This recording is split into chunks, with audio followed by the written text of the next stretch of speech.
Nama Kapten V. Mohana Chandran mungkin jarang didengari mahupun disebut di kalangan masyarakat, terutamanya generasi muda pada masa kini. Namun di sebalik catatan sejarah, nama beliau bukanlah asing, apatah lagi jasa dan pengorbanannya menggandaikan nyawa. Menghapuskan cubaan komunis tidak akan pernah dapat dibalas dan dilupakan. Selayaknya, nama ini disematkan sebagai pahlawan yang gagah dalam ukiran sejarah negara, sekaligus menjadikan tatapan dan dorongan generasi muda untuk lebih menghargai dan mencontohi kisah penuh bermakna ini. Dikenali sebagai seorang yang taat dan berani, mendiam Kapten Mohana Chandran yang berusia 25 tahun pada ketika itu memegang jawatan sebagai pegawai pemerintah komunisi di Batalion ke-4 Regiment Ranger Diraja berpangkalan di Kem Suvla Line, Tambun Ipoh. Beliau diarahkan untuk melaksanakan satu operasi khas yang dikenali sebagai Op Iblis pada 3 Jun 1971 di kawasan hutan simpan Ulu Kita, Perak. Operasi ini digerakkan dengan kekuatan seramai 23 orang anggota. Ianya terdiri daripada 10 orang anggota 4 Regiment Ranger Diraja dan selebihnya daripada anggota PDRM dari cawangan khas dan Regiment Amor Diraja. Kumpulan gabungan ini telah diatur gerakkan ke kawasan operasi menuju ke Tanah Hitam Cemor melalui Ulu Kinta.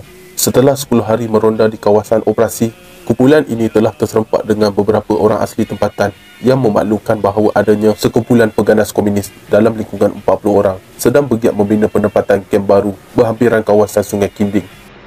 Hasil daripada maklumat ini, Kapten Mohana telah membawa anggota Ranger membuat tinjauan bagi mengesahkan kesahihan maklumat tersebut.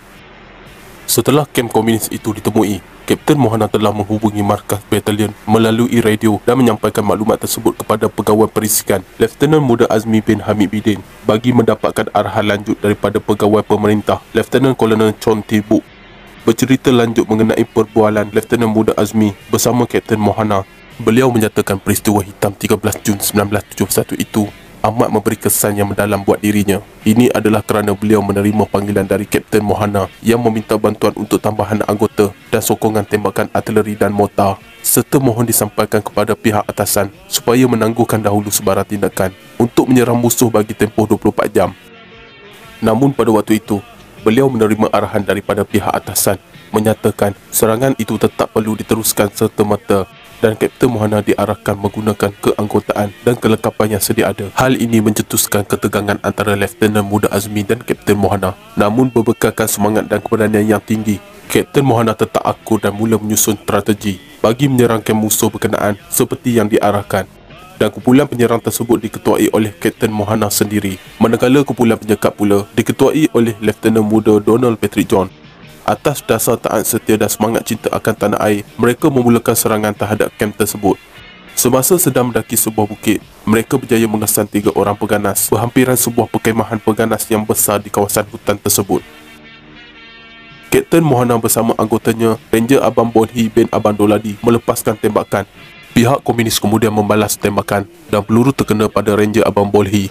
Melihat anggotanya cedera, Kapten Mohana dengan tanpa menghiraukan risiko dan demi menyelamatkan anggotanya yang cedera itu telah meluru ke hadapan sambil menjerit, "Serang! Serang!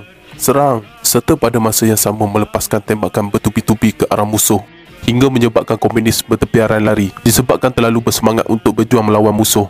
Kapten Mohana tidak sedar yang beberapa butir peluru dari senjata musuh sebenarnya telah terkena tepat ke kepalanya. Tidak lama selepas itu, Kapten Mohana jatuh tertiarap dan tidak lagi bernyawa. Anggotanya yang lain pada mulanya tidak menyangka yang pegawai mereka terbunuh kerana tidak ada langsung kesan luka pada tubuh mendiam. Namun sebaik saja mayatnya diterbalikkan, mereka akhirnya mendapati terdapat 2 lubang di kiri dan kanan kepala mangsa. Kapten Mohana menghembuskan nafas terakhir di hutan belantara itu dengan darah yang mengalir laju akibat dari otaknya yang hancur. Selepas menerima berita tentang Kapten Mohana yang gugur dalam pertempuran tersebut, Lieutenant Muda Azmi terkejut dan berasa amat sedih. Bagi beliau, semangat dan jati diri yang ada pada diri Kapten Mohana perlu dicontohi. Walaupun terpaksa berkorban nyawa, Kapten Mohana tetap patuh dan menggalas tugasan yang beliau terima. Tiada kata-kata yang dapat menggambarkan tentang jati diri Kapten Mohana. Selamat bersemadi dengan tenang perwira negara. Kami mengharapkan anak muda generasi kini dapat mengambil iktibar dan mencontohi semangat perwira yang ditunjukkan mendiam Kapten V. Mohana Chandran.